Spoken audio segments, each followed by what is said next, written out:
Assalamualaikum warahmatullahi wabarakatuh. Perkenalkan, nama saya Muhammad Haikal Faris dari kelas 11 IPS 1 nomor urut 26, akan menjelaskan tentang sistem dan dinamika demokrasi Pancasila. Makna demokrasi. Kata demokrasi berasal dari dua kata dalam bahasa Yunani, yaitu demos yang berarti rakyat dan kratos atau kratein yang berarti pemerintahan, sehingga dapat diartikan sebagai pemerintahan rakyat. Kata ini kemudian diserap menjadi salah satu kosakata dalam bahasa Inggris, yaitu demokrasi. Menurut Kamus Besar Bahasa Indonesia, demokrasi merupakan istilah politik yang berarti pemerintahan rakyat. Hal tersebut dapat diartikan bahwa dalam sebuah negara demokrasi, kekuasaan tertinggi berada di tangan rakyat dan dijalankan langsung oleh rakyat atau wakil-wakil yang mereka pilih di bawah sistem pemilihan yang bebas. Dalam pandangan Abraham Lincoln, demokrasi adalah suatu sistem pemerintahan dari rakyat, oleh rakyat, dan untuk rakyat. Klasifikasi demokrasi. Demokrasi telah dijadikan sebagai sistem politik yang dianut oleh sebagian besar negara di dunia. Meskipun demikian, dalam pelaksanaannya berbeda-beda bergantung dari sudut pandang masing-masing. Keanekaragaman sudut pandang inilah yang membuat demokrasi dapat dikenal dari berbagai macam bentuk. Berikut ini dipaparkan beberapa macam bentuk demokrasi. Demokrasi berdasarkan titik berat perhatiannya. Dilihat dari titik berat yang menjadi perhatiannya, demokrasi dapat dibedakan ke dalam tiga bentuk. Yang pertama, demokrasi formal, yaitu suatu demokrasi yang menjunjung tinggi persamaan dalam bidang politik tanpa disertai upaya untuk mengurangi atau menghilangkan kesenjangan dalam bidang ekonomi. Bentuk demokrasi ini dianut oleh negara-negara liberal. Yang kedua, demokrasi material, yaitu demokrasi yang dititik beratkan pada upaya menghilangkan perbedaan dalam bidang ekonomi, sedangkan persamaan dalam bidang politik kurang diperhatikan, bahkan kadang-kadang dihilangkan. Bentuk demokrasi ini dianut oleh negara-negara komunis. Yang ketiga ada demokrasi gabungan, yaitu bentuk demokrasi yang mengambil kebaikan serta membuang keburukan dari bentuk demokrasi formal dan material. Bentuk demokrasi ini dianut oleh negara-negara non-blok. Kemudian ada klasifikasi berdasarkan ideologi. Berdasarkan ideologi yang menjadi landasannya, demokrasi dapat dibedakan ke dalam dua bentuk. Yang pertama, demokrasi konstitusional atau demokrasi liberal, yaitu demokrasi yang didasarkan pada kebebasan atau individualisme. Ciri khas pemerintahan demokrasi konstitusional adalah kekuasaan pemerintahannya terbatas dan tidak diperkenankan banyak melakukan campur tangan dan bertindak sewenang-wenang terhadap rakyatnya. Kekuasaan pemerintah dibatasi oleh konstitusi. Yang kedua ada demokrasi rakyat atau demokrasi proletar, yaitu demokrasi yang didasarkan pada paham Marxisme komunisme. Demokrasi rakyat mencita-citakan kehidupan yang tidak mengenai kelas sosial. Manusia dibebaskan dari keterikatannya kepada kepemilikan pribadi tanpa ada penindasan serta paksaan. Akan tetapi, untuk mencapai masyarakat tersebut, apabila diperlukan, dapat dilakukan dengan cara paksa atau kekerasan. Menurut Mr. Kallenbach, demokrasi rakyat lebih mendewakan pemimpin. Sementara menurut pandangan Miriam Budiarjo, komunisme tidak hanya merupakan sistem politik, tetapi juga mencerminkan gaya hidup yang berdasarkan nilai-nilai tertentu. Negara merupakan alat untuk mencapai komunisme dan kekerasan dipandang sebagai alat yang sah. Kemudian ada klasifikasi berdasarkan proses penyaluran kehendak rakyat. Menurut cara penyaluran kehendak rakyat, demokrasi dapat dibedakan ke dalam dua bentuk. Yang pertama, demokrasi langsung, yaitu paham demokrasi yang mengikutsertakan setiap warga negaranya dalam permusyawaratan untuk menentukan kebijaksanaan umum negara atau undang-undang secara langsung. Yang kedua ada demokrasi tidak langsung, yaitu paham demokrasi yang dilaksanakan melalui sistem perwakilan. Penerapan demokrasi seperti ini berkaitan dengan kenyataan suatu negara yang jumlah penduduknya semakin banyak, wilayahnya semakin luas, dan permasalahan yang dihadapinya semakin rumit dan kompleks. Demokrasi tidak langsung atau demokrasi perwakilan biasanya dilaksanakan melalui pemilihan umum. Kemudian ada prinsip-prinsip demokrasi. Berbicara mengenai demokrasi tidak akan terlepas dari pembicaraan tentang kekuasaan rakyat, seperti yang diungkapkan pada bagian sebelumnya, bahwa demokrasi merupakan pemerintahan dari rakyat, oleh rakyat, dan untuk rakyat.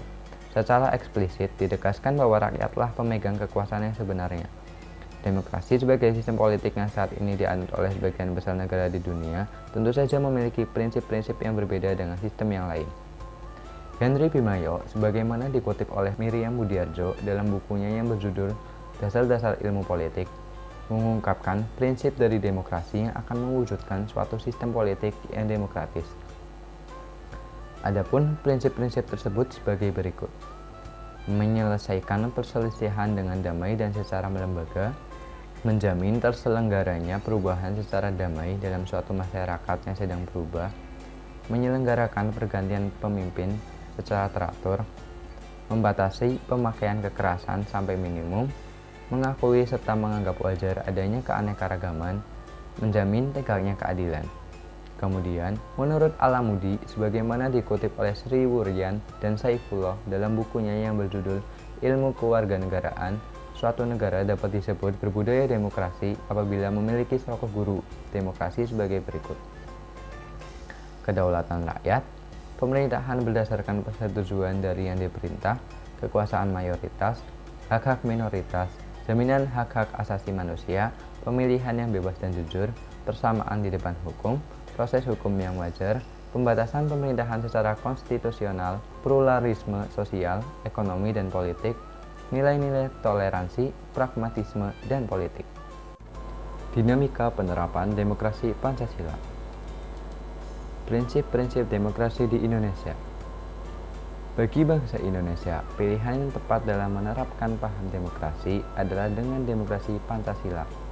Paham demokrasi Pancasila sangat sesuai dengan kepribadian bangsa yang digali dari tata nilai sosial budaya sendiri. Bagaimana dengan prinsip demokrasi Pancasila? Ahmad Sanusi mengutarakan 10 pilar demokrasi konstitusional Indonesia menurut Pancasila dan Undang-Undang Dasar Negara Republik Indonesia tahun 1945. Yang pertama, demokrasi yang berketuhanan yang Maha Esa. Seluk-beluk sistem serta perilaku yang menyelenggarakan kenegaraan RI harus taat asas, konsisten, atau sesuai dengan nilai-nilai dan kaidah-kaidah dasar ketuhanan yang Maha Esa. Kedua, demokrasi dengan kecerdasan. Mengatur dan menyelenggarakan demokrasi menurut Undang-Undang Dasar Negara Republik Indonesia tahun 1945 itu bukan dengan kekuatan naluri, kekuatan otot, atau kekuatan massa semata. Pelaksanaan demokrasi itu justru lebih menuntut kecerdasan rohaniah, kecerdasan akliyah, kecerdasan rasional, dan kecerdasan emosional. Yang ketiga, demokrasi yang berkedaulatan rakyat. Kekuasaan tertinggi ada di tangan rakyat. Secara prinsip, rakyatlah yang memiliki atau memegang kedaulatan itu. Dalam batas-batas tertentu, kedaulatan rakyat itu dipercayakan kepada wakil-wakil rakyat di MPR, DPR atau DPD, dan DPRD. Yang keempat, demokrasi dengan rule of law. Hal ini mempunyai 4 makna penting. Pertama, kekuasaan negara Republik Indonesia harus mengandung, melindungi, serta mengembangkan kebenaran hukum. Bukan demokrasi ugal-ugalan, demokrasi dagelan, atau demokrasi manipulatif. Kedua, kekuasaan negara memberikan keadilan hukum, bukan demokrasi yang terbatas pada keadilan formal dan pura-pura. Ketiga, kekuasaan negara menjamin kepastian hukum, bukan demokrasi yang membiarkan kesemrawutan atau anarki. Keempat, kekuasaan negara mengembangkan manfaat atau kepentingan hukum seperti kedamaian dan pembangunan, bukan demokrasi yang justru mempopulerkan fitnah dan hujatan atau menciptakan perpecahan, permusuhan, dan kerusakan. Yang kelima, demokrasi dengan pemisahan kekuasaan negara. Demokrasi menurut Undang-Undang Dasar Negara Republik Indonesia tahun 1945 bukan saja mengakui kekuasaan negara Republik Indonesia yang tidak tak terbatas secara hukum, melainkan juga demokrasi itu dikuatkan dengan pembagian kekuasaan negara dan diserahkan kepada badan-badan negara yang bertanggung jawab. Jadi, demokrasi menurut Undang-Undang Dasar Negara Republik Indonesia tahun 1945 mengenal semacam pembagian dan pemisahan kekuasaan dengan sistem pengawasan dan perimbangan. Yang keenam, demokrasi dengan hak asasi manusia. Demokrasi menurut Undang-Undang Dasar Negara Republik Indonesia tahun 1945 mengakui hak asasi manusia yang tujuannya bukan saja menghormati hak-hak asasi manusia, melainkan terlebih-lebih untuk meningkatkan martabat dan derajat manusia seutuhnya. Yang ketujuh, demokrasi dengan pengadilan yang merdeka. Demokrasi menurut Undang-Undang Dasar Negara Republik Indonesia tahun 1945 menghendaki diberlakukannya sistem pengadilan yang merdeka, yang memberi peluang seluas-luasnya kepada semua pihak yang berkepentingan untuk mencari dan menemukan hukum yang seadil-adilnya. Di muka pengadilan yang merdeka, penggugat dengan pengacaranya, penuntut umum dan terdakwa dengan pengacaranya mempunyai hak yang sama untuk mengajukan konsideran, dalil-dalil, fakta-fakta, saksi, alat pembuktian, dan penelitiannya. Yang kedelapan, demokrasi dengan otonomi daerah. Otonomi daerah merupakan pembatasan terhadap kekuasaan negara, khususnya kekuasaan legislatif dan eksekutif di tingkat pusat, dan lebih khusus lagi pembatasan atas kekuasaan presiden.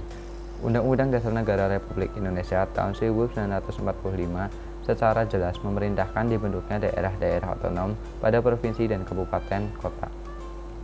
Dengan peraturan pemerintah, daerah-daerah otonom itu dibangun dan disiapkan untuk mampu mengatur dan menyelenggarakan urusan-urusan pemerintahan sebagai urusan rumah tangganya sendiri, yang diserahkan oleh pemerintah pusat kepada pemerintah daerah. Yang kesembilan, demokrasi dengan kemakmuran. Demokrasi itu bukan hanya soal kebebasan dan hak, bukan hanya soal kewajiban dan tanggung jawab, bukan pula hanya soal mengorganisir kedaulatan rakyat atau pembagian kekuasaan kenegaraan. Demokrasi itu bukan pula hanya soal otonomi daerah dan keadilan hukum, sebab bersamaan dengan itu semua, demokrasi menurut Undang-Undang Dasar Negara Republik Indonesia tahun 1945 itu ternyata ditunjukkan untuk membangun negara kemakmuran oleh dan sebesar-besarnya kemakmuran rakyat Indonesia. Yang ke-10, demokrasi yang berkeadilan sosial. Demokrasi menurut Undang-Undang Dasar Negara Republik Indonesia tahun 1945 menggariskan keadilan sosial di antara berbagai kelompok, golongan, dan lapisan masyarakat. Tidak ada golongan, lapisan, kelompok, kesatuan, atau organisasi yang jadi anak emas, yang diberi berbagai keistimewaan atau hak-hak khusus. Demokrasi Pancasila mengandung beberapa nilai moral yang bersumber dari Pancasila, yaitu persamaan bagi seluruh rakyat Indonesia, keseimbangan antara hak dan kewajiban, pelaksanaan kebebasan yang dipertanggungjawabkan secara moral kepada Tuhan Yang Maha Esa, diri sendiri, dan orang lain, mewujudkan rasa keadilan sosial, pengambilan keputusan dengan musyawarah mufakat, mengutamakan persatuan nasional dan kekeluargaan, menjunjung tinggi tujuan dan cita-cita nasional. Periodisasi perkembangan demokrasi Pancasila. Dalam perjalanan sejarah, ketatanegaraan negara kita, semua konstitusi yang pernah berlaku menganut prinsip demokrasi. Hal ini dapat dilihat, misalnya, dalam pasal 1 ayat 2 Undang-Undang Dasar 1945 sebelum diamandemen berbunyi kedaulatan adalah di tangan rakyat dan dilakukan oleh Majelis Permusyawaratan Rakyat. Dalam pasal 1 ayat 2 Undang-Undang Dasar Negara Republik Indonesia tahun 1945 setelah diamandemen berbunyi, kedaulatan berada di tangan rakyat dan dilaksanakan menurut Undang-Undang Dasar. Dalam Konstitusi Republik Indonesia Serikat pasal 1 ayat 1 berbunyi, Republik Indonesia Serikat yang merdeka dan berdaulat ialah suatu negara hukum yang demokratis dan berbentuk federasi. Ayat 2 berbunyi, kekuasaan kedaulatan Republik Indonesia Serikat dilakukan pemerintah bersama-sama Dewan Perwakilan Rakyat dan Senat. Dalam Undang-Undang Serikat 1950 pasal 1 ayat 1 berbunyi, Republik Indonesia yang merdeka dan berdaulat ialah suatu negara hukum yang demokratis dan berbentuk kesatuan. Ayat 2 berbunyi, kedaulatan Republik Indonesia adalah di tangan rakyat dan dilakukan oleh pemerintah bersama-sama dengan Dewan Perwakilan Rakyat. Untuk melihat apakah suatu sistem pemerintahan adalah sistem yang demokratis atau tidak, dapat dilihat dari indikator-indikator yang dirumuskan oleh Avan Kavar berikut. Yang pertama, akuntabilitas. Dalam demokrasi, setiap pemegang jabatan yang dipilih oleh rakyat harus dapat mempertanggungjawabkan kebijaksanaan yang hendak dan telah ditempuhnya. Tidak hanya itu, ia juga harus dapat mempertanggungjawabkan ucapan atau kata-katanya, serta yang tidak kalah pentingnya adalah perilaku dalam kehidupan yang pernah, sedang, bahkan yang akan dijalaninya. Pertanggungjawaban itu tidak hanya menyangkut dirinya, tetapi juga menyangkut keluarganya dalam arti luas, yaitu perilaku anak dan istrinya, juga sanak keluarganya terutama yang berkaitan dengan jabatannya. Yang kedua, rotasi kekuasaan. Dalam demokrasi, peluang akan terjadinya rotasi kekuasaan harus ada dan dilakukan secara teratur dan damai. Jadi tidak hanya satu orang yang selalu memegang jabatan, sementara peluang orang lain tertutup sama sekali. Yang ketiga, rekrutmen politik yang terbuka. Untuk memungkinkan terjadinya rotasi kekuasaan, diperlukan satu sistem rekrutmen politik yang terbuka. Artinya, setiap orang yang memenuhi syarat untuk mengisi suatu jabatan politik yang dipilih rakyat mempunyai peluang yang sama dalam melakukan kompetisi untuk mengisi jabatan politik tersebut. Yang keempat, pemilihan umum. Dalam suatu negara demokrasi, pemilu dilaksanakan secara teratur. Pemilu merupakan sarana untuk melaksanakan rotasi kekuasaan dan rekrutmen politik. Setiap warga negara yang sudah dewasa mempunyai hak untuk memilih dan dipilih dan bebas menggunakan haknya tersebut sesuai dengan kehendak hati nuraninya. Dia bebas untuk menentukan partai atau calon mana yang akan didukungnya, tanpa ada rasa takut atau paksaan dari orang lain. Pemilih juga bebas mengikuti segala macam aktivitas pemilihan seperti kampanye dan menyaksikan penghitungan suara. Yang kelima, pemenuhan hak-hak dasar. Dalam suatu negara yang demokratis, setiap warga negara dapat menikmati hak-hak dasar mereka secara bebas, termasuk di dalamnya hak untuk menyatakan pendapat, hak untuk berkumpul dan berserikat, serta hak untuk menikmati pers yang bebas. Dengan berdasarkan pada indikator-indikator yang disebutkan di atas, berikut ini dipaparkan perkembangan demokrasi pada masa-masa setelah kemerdekaan Republik Indonesia. Pelaksanaan demokrasi di Indonesia pada periode 1945 sampai 1949. Akuntabilitas, makluman pemerintahan tanggal 1 November 1945, 3 November 1945, dan 14 November 1945. Rotasi kekuasaan pada masa ini mengindikasikan keinginan kuat dari para pemimpin negara untuk membentuk pemerintahan demokratis. Rekrutmen politik. Dengan makluman Wapres memungkinkan terbentuknya sejumlah partai politik yang menjadi peletak dasar bagi sistem kepartaian. Pemilihan umum, pemilu belum dapat dilaksanakan. Pemenuhan hak-hak dasar, pemberian hak-hak politik secara menyeluruh. Pelaksanaan demokrasi di Indonesia pada periode 1949 sampai 1959. Akuntabilitas, indikatornya menurut ahli hukum tata negara ini ada 5 aspek. Rotasi kekuasaan, kehidupan kepartaian boleh dikatakan memperoleh peluang yang sebesar-besarnya untuk berkembang secara maksimal. Rekrutmen politik, lembaga perwakilan rakyat atau parlemen memainkan peranan yang sangat tinggi dalam proses politik yang berjalan. Pemilihan umum, pemilihan umum hanya dilaksanakan satu kali yaitu pada tahun 1965, tetapi pemilu tersebut benar-benar dilaksanakan dengan prinsip demokrasi. Pemenuhan hak-hak dasar, dapat merasakan hak dasar tidak dikurangi sama sekali, meskipun tidak semua warga dapat memanfaatkannya dengan maksimal. Pelaksanaan demokrasi di Indonesia pada periode 1969 sampai 1965. Akuntabilitas, telah terjadi pemasangan HAM yaitu hak sipil dan politik, seperti hak untuk berserikat, berkumpul, mengeluarkan pendapat, pikiran, dan tulisan. Rotasi kekuasaan, sentralisasi kekuasaan yang semakin dominan dalam proses hubungan antara pemerintah pusat dan daerah.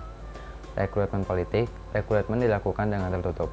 Pemilihan umum, menguburnya sistem kepartaian. Pemenuhan hak dasar manusia menjadi lemah. Pelaksanaan demokrasi di Indonesia pada periode 1965 sampai 1998. Akuntabilitas, sikap akomodatif, terdapat tuntutan yang berkaitan dengan penegakan HAM. Rotasi kekuasaan legislatif hampir tidak pernah dilakukan. Rekrutmen politik, sistem rekrutmen dilakukan secara tertutup. Pemilihan umum, pemilu yang terjadi kecurangan. Pemenuhan hak dasar manusia masih lemah. Pelaksanaan demokrasi di Indonesia pada periode 1998 sampai sekarang. Akuntabilitas, masa Orde Baru yang berlawanan dengan kemajuan dan perlindungan HAM. Rotasi kekuasaan dilakukan dari mulai pemerintahan pusat sampai tingkat desa. Rekrutmen politik, sistem rekrutmen dilakukan secara terbuka. Pemilihan umum, pemilu yang dilaksanakan jauh lebih demokratis. Pemenuhan hak dasar rakyat terjamin. Membangun kehidupan yang demokratis di Indonesia. Pentingnya kehidupan yang demokratis. Persamaan kedudukan di muka hukum. Hukum itu mengatur bagaimana seharusnya penguasa bertindak, bagaimana hak dan kewajiban dari penguasa dan juga rakyatnya. Rakyat memiliki kedudukan yang sama di depan hukum. Artinya, hukum harus dijalankan secara adil dan benar. Hukum tidak boleh berpandang bulu. Siapa saja yang bersalah dihukum sesuai ketentuan yang berlaku. Untuk menciptakan hal itu harus ditunjang dengan adanya aparat penegak hukum yang tegas dan bijaksana, bebas dari pengaruh pemerintahan yang berkuasa, dan berani menghukum siapa saja yang bersalah. Partisipasi dalam pembuatan keputusan. Dalam negara yang menganut sistem politik demokrasi, kekuasaan tertinggi berada di tangan rakyat, dan pemerintahan dijalankan berdasarkan kehendak rakyat. Aspirasi dan kemauan rakyat harus dipenuhi, dan pemerintahan dijalankan berdasarkan konstitusi yang merupakan arah dan pedoman dalam melaksanakan hidup bernegara. Para pembuat kebijakan memperhatikan seluruh aspirasi rakyat yang berkembang. Kebijakan yang dikeluarkan harus dapat mewakili berbagai keinginan masyarakat yang beragam. Sebagai contoh, ketika rakyat berkeinginan kuat untuk menyampaikan pendapat di muka umum, maka pemerintah dan DPR menetapkan undang-undang yang mengatur penyampaian pendapat di muka umum. Distribusi pendapatan secara adil. Dalam negara demokrasi, semua bidang dijalankan dengan berdasarkan prinsip keadilan, termasuk di dalam bidang ekonomi. Semua warga negara berhak memperoleh pendapatan yang layak. Pemerintah wajib memberikan bantuan kepada fakir dan miskin atau mereka yang berpendapatan rendah. Akhir-akhir ini, pemerintah menjalankan program pemberian bantuan langsung tunai. Hal tersebut dilakukan dalam upaya membantu para fakir miskin. Pada kesempatan lain, pemerintah terus giat membuka lapangan kerja agar masyarakat dapat memperoleh penghasilan. Dengan program-program tersebut, diharapkan terjadi distribusi pendapatan yang adil di antara masyarakat Indonesia. Kebebasan yang bertanggung jawab. Dalam sebuah negara yang demokratis, terdapat 4 kebebasan yang sangat penting, yaitu kebebasan beragama, kebebasan pers, kebebasan mengeluarkan pendapat, dan kebebasan berkumpul. 4 kebebasan ini merupakan hak asasi manusia yang harus dijamin keberadaannya oleh negara.